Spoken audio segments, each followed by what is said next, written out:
Hiya guys, Nigel here, Nigel's Modelling Bench, and I'm back for another little chat with you. Yes, I've just had a shave, I've done my head as well, so big potato head now. What do I want to talk about today? I just want to talk about what's been going on in November and give a big thank you to everyone who's subscribed. 5,700 odd now, so really, really good. We're heading fast for that 6,000, which is cool. Thank you to all those that have donated on PayPal and Patreon. I want to shout you out. So this month on PayPal, well, last month on PayPal, some of you have revisited, some of you are new donators, if you like. And yeah, John C, I'm only going to say the first letter of your surname so as not to embarrass you, whatever. Tony G, Antonio P, Steve W, yes mate, the Bronco is coming back. Noel Andrew A, I hope I've got that right. Lars J, thank you very much.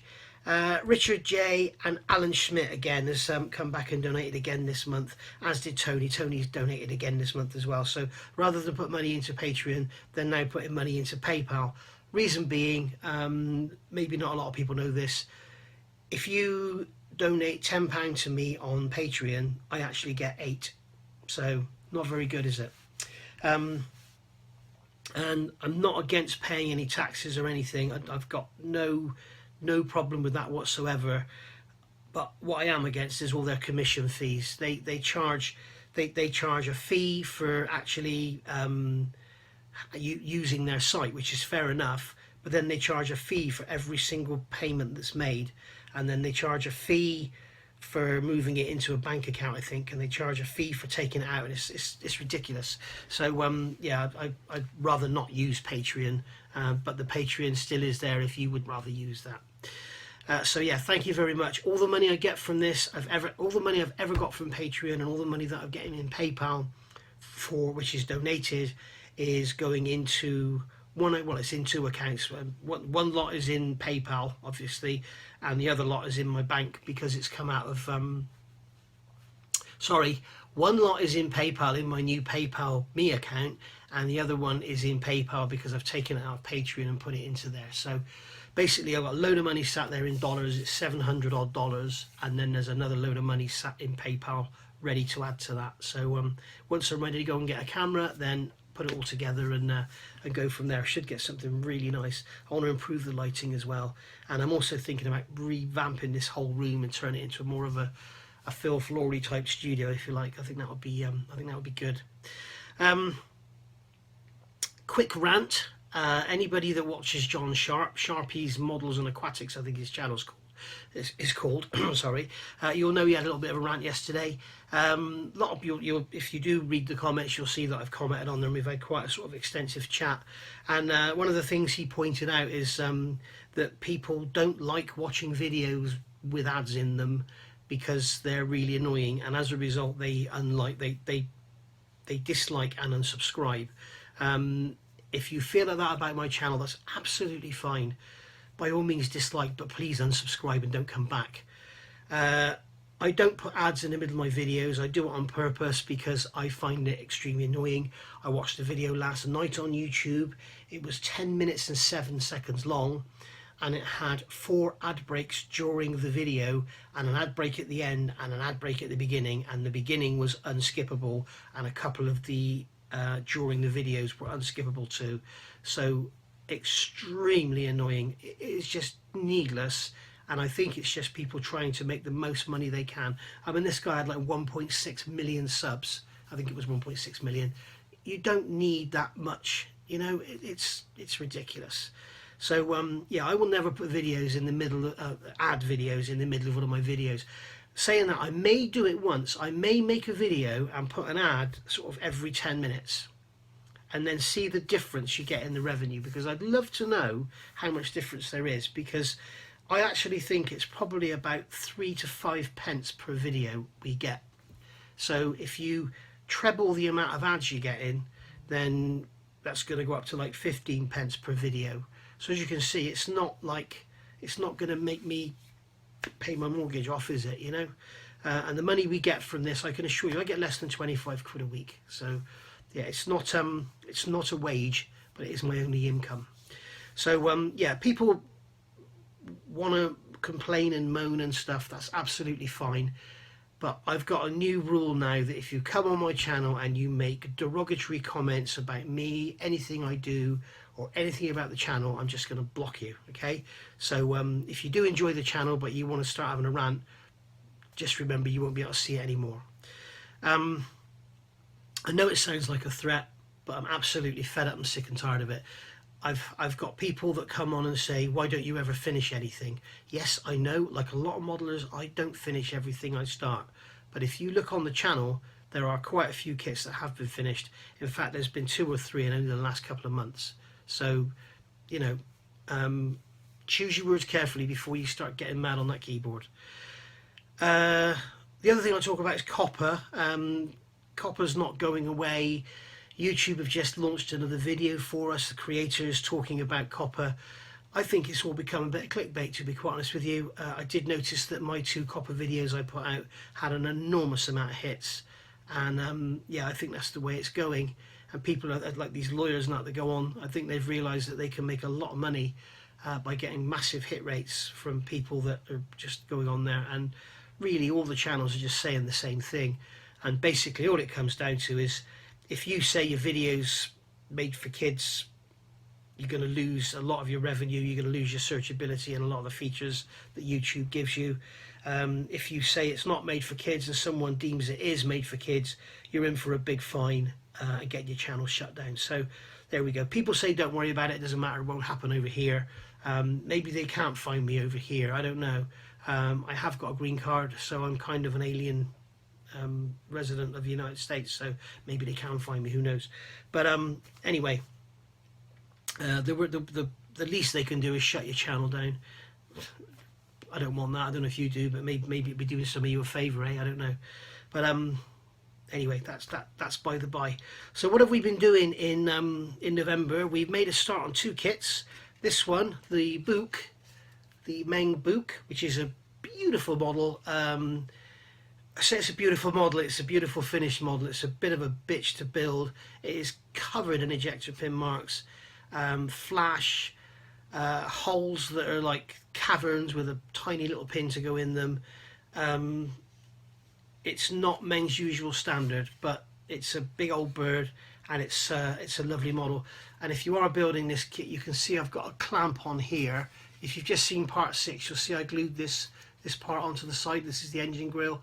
And you can see I've got a couple of blocks of plastic in here and a clamp. And what I've realised is underneath here, so I can show you, underneath here there's a step.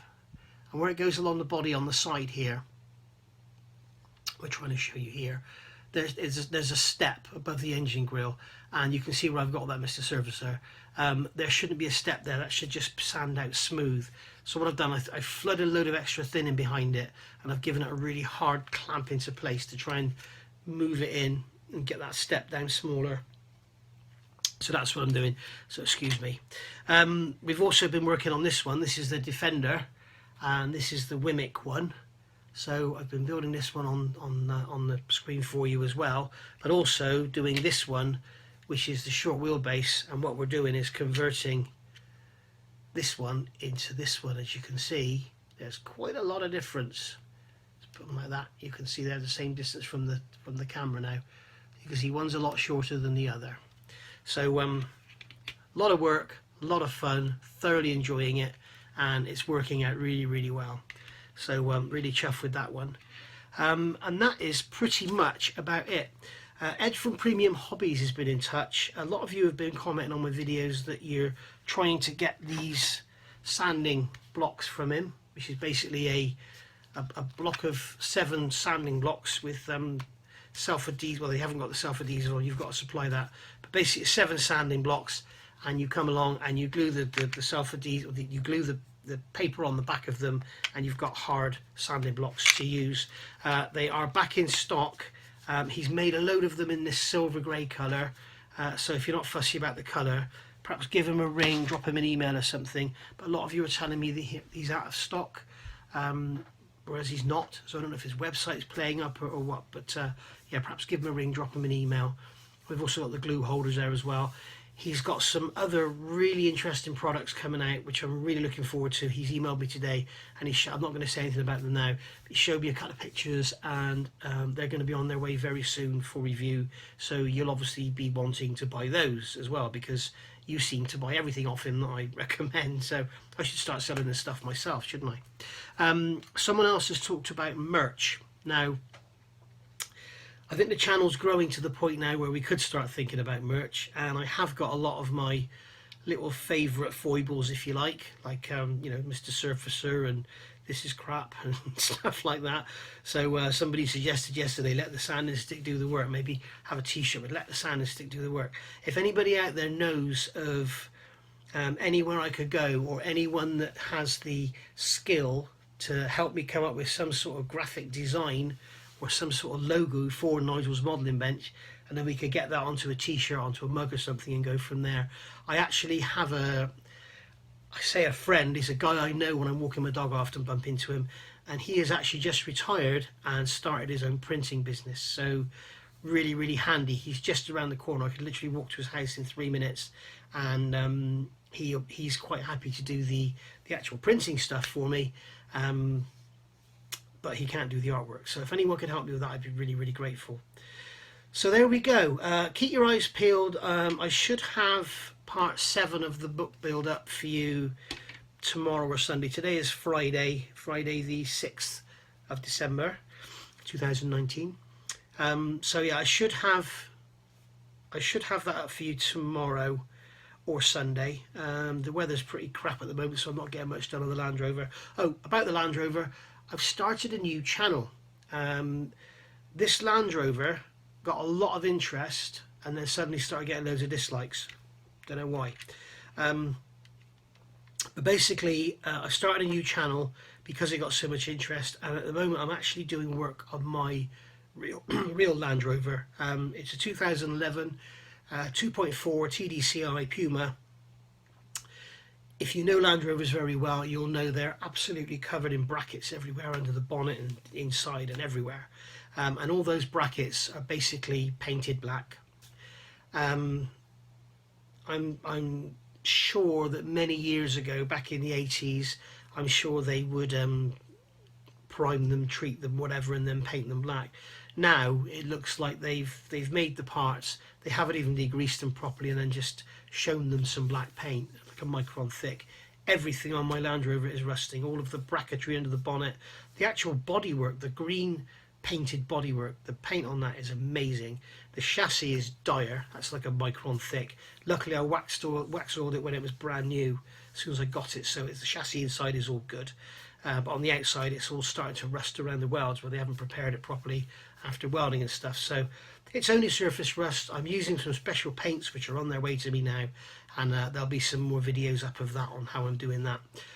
So I'll be spraying that with the special primers and the special top coats. So yeah, keep your eyes peeled. The channel is called Nigel's Land Rover channel. Go and have a look. Please go and subscribe, and it's got the review of the Revell. Oh, there it is. There's the kit. There's the Revell Land Rover there. It's got a review of that kit on there, and people have asked me to do a build of it, and I probably will start a build of that very, very soon, probably alongside these 2 builds that are going here. Also, looking at this Lancaster, that's the HK models, 1/32 scale Lancaster with the clear fuselage halves and everything. I'm never going to finish it. I don't even like it. If anyone wants to buy it in the UK, let me know, make me an offer, because I say in the UK because sending something that size to the US would probably cost about as much as the model's worth. So look back at my videos, you'll see it'll come with the Airscale instrument panel set, which is all done. It's got the Edard cockpit set in there as well. I've got some aftermarket decals in there. I've got the gun barrels, I think I've got the gun barrels, yeah, from Master. So there's a few bits and pieces in there, a few extras. The engines are built. Go look at the videos and you'll see what's done. Basically, the cockpit seat is pretty much completely scratch built, and I've also got the dam busters conversion that I'll chuck in as well. So if you want to make an offer for it, you know, and I'll get it off in the post to you. I'm not going to finish it. I'm going to wait for the Wingnut Wings kit to come out. I think it's far superior. So, but it's going to be £400 to £500, I think, which is probably going to wipe me out. I'm probably not going to bother at that sort of price. So yeah, there we go. Enough ranting, enough waffling, and enough talking garbage, and I'll see you all soon. I'm sorry if I've come across as a bit aggressive with regards to negative comments and stuff, but it's got to the point now where, I mean, I don't get many. I'm talking 1 or 2 a week, if that.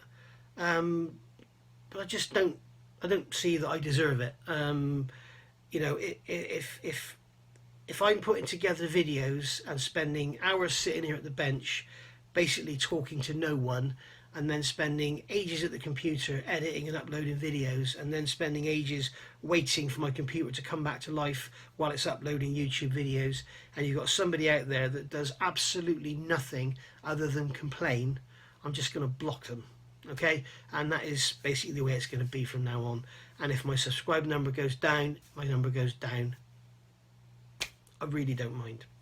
So thanks for watching this, and I'll see you all soon. As I say, next day or two we'll have a couple of Land Rover videos up, or a couple of videos up. Land Rover and the Book will be back up for you. So I'll see you all soon. Thanks for watching, and bye bye.